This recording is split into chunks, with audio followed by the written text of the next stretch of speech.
Hello, Interior Alaska. Joe Cook here with your Tuesday Sports. The women's basketball team is clicking right now. This week it doesn't get any better. They play the Seawolves this Saturday. Here's more in today's Nana Corner. UAF is coming off a road GNAC sweep for the first time since 2004 and just the second time in the GNAC era. In Saturday's 74-65 win over Western Oregon, Benisa Bulaya scored a season-high 21 points and was named GNAC Player of the Week. The other team, actually, they gave me the lane a lot, which I was surprised. So it was really easy for me to get to the basket. I felt like I was really on. I felt like I can keep driving to the basket, and I was finishing my shot, so that was good for me. The Nanook women are ranked 3rd in the conference and 9th in the Western region. Their 6-game win streak is tied for best in the GNAC. The team chemistry is definitely brewing. Well, we built a lot of chemistry this season, I thought. We had a lot of returners this season and a lot of new players that really helped contribute to the team this season. Saturday will be the toughest test to date. UAF will play the number 7 Seawolves in Anchorage. They've won 3 in a row and are the conference's top team with 1 loss. Alaska's focused on the game, not the hype of a rivalry where both teams are playing at a high level. What we really want to achieve is not just to beat, UAA, but it's to beat SPU, it's to beat Western, it's to do things we've not done before. We haven't really talked about it, honestly. We all know it's a big game, but we're just going in as another game. We got things to do, so we'll just see what happens. Nanook Corner, brought to you by Sports Medicine Fairbanks. We're going to transition on to high school sports. The Mount McKinley Bank Holiday Classic had its finale on Saturday night. Let's go to Boileau Hall for the highlights. The Monroe girls team used a big second half against Sohai to capture their 3rd win of the year. Haley Miller led Sohai with 21 points, but the Rams outscored the Stars 18-9 in the 3rd quarter. Andy Clark had a game-high 23 points, while Haley Michelle sparked the 3rd quarter with 6 of her 15 coming in the frame.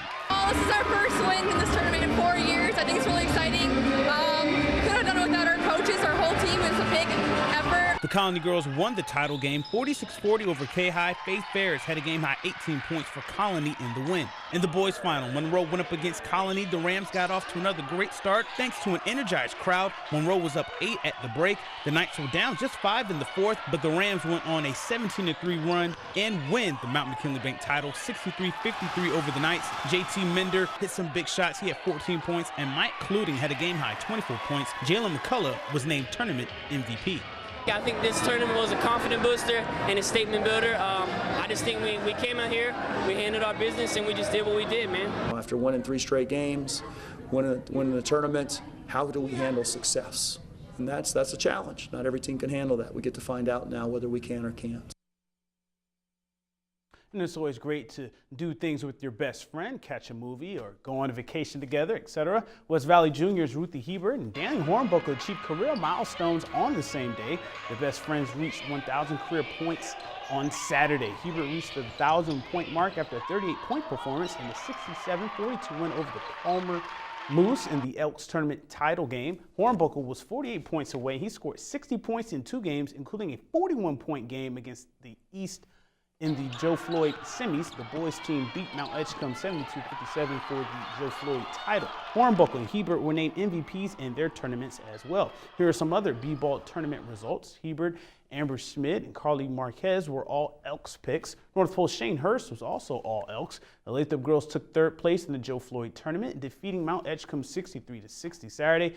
John Hadukovich was all Joe for Lathrop. Hornbuckle and Tyler Chrisman were all Joe for the Pack. And at the Diamond Prep Shootout, Jaden Whiteside scores a game-high 22 points as the Lathrop Malamutes. They win 56-50 over Kenai for 7th place. The Effie Cochran Warriors made it to the title game in the Tri-Valley tournament against Fort Yukon. They lost 67-72.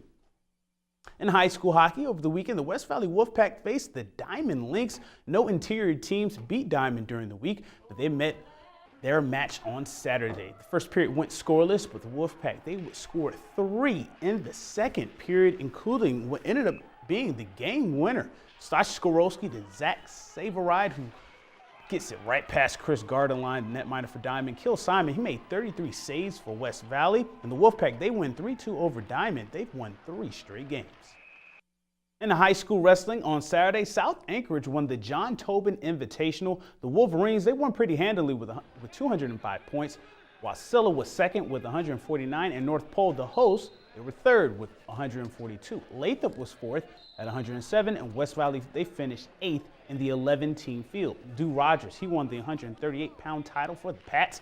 Cameron Frazier, he earned bronze in the 120-pound class. West Valley's Joe Frissalone won the 152-pound title. Lathrop had 4 wrestlers win silver medals. And that's it for sports tonight. Mike Schultz is next with your 4 weather forecast, and we'll catch you next time.